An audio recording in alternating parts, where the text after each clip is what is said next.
Catherine Bernardo, naglupasay sa kaligayahan ngayon sa piling ni Alden Richards. Ay, syempre, gigil na naman ang mga bashers ngayon dahil hindi nila alam kung ano nga ba ang magiging kahihinatnan sa pagmamahalang tunay ni Alden Richards at ng pretty girl na si Catherine Bernardo.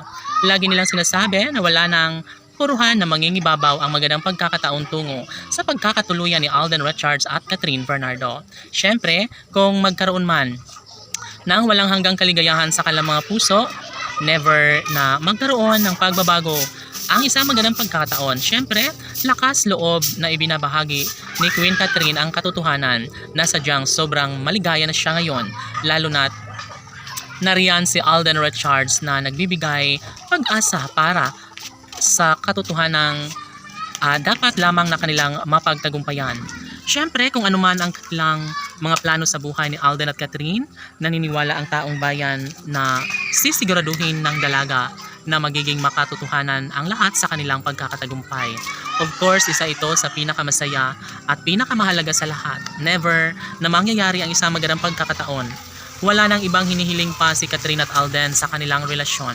Kung nais talaga ng dalaga na maisakatuparan ang kanyang hangarin tungo sa pinakaabang-abang ng taong bayan na sana'y magiging isang ganap na Mrs. Richards na pagdating ng tamang pagkakataon. Naniniwala ang mga fans ng Cat and Love Team na kakayanin at mapagtagumpayan din bandang huli ni Alden at Catherine ang lahat. Syempre, desidido ang binata at dalaga na magiging makatotohanan ng lahat. Sa ayaw at kagustuhan ng mga bashers ay tunay nga naman na love nila ang isa't isa ni Alden Richards at Catherine Bernardo. Kahit ano pa ang sasabihin ng mga bashers, wala nang iba pang pangarap pa si Alden Richards kundi ang ipagpatuloy ang kanyang tunay na damdamin para sa aktres. Hala, sobrang love na love talaga ni Alden Richards si Catherine Bernardo. Kaya kahit ano pa ang mga paninira, kahit ano pa ang sasabihin ng mga bashers para lamang sila ay tuluyang magtagumpay sa pagkakahiwalay ng dalaga at binata, hanggang doon na lamang umano sila dahil sadya nga naman na hindi mangyayari at hindi kailanman magbabago ang kanilang sumpaang sila at sila lamang ni Alden Richards at Catherine Bernardo ang magkakatuluyan sa habang panahon. Handang-handa na ngayon ang binata at dalaga sa kanilang mga plano bilang mag-asawa.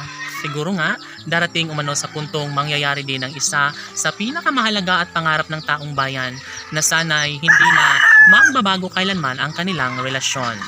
Malaki ang puruhan na mangingibabaw, bandang huli ang isa sa pangarap ng taong bayan na sana'y ito na ang makapagbibigay kaligayahan sa lahat. Sana'y magtagumpay nga si Catherine at Alden. Laban!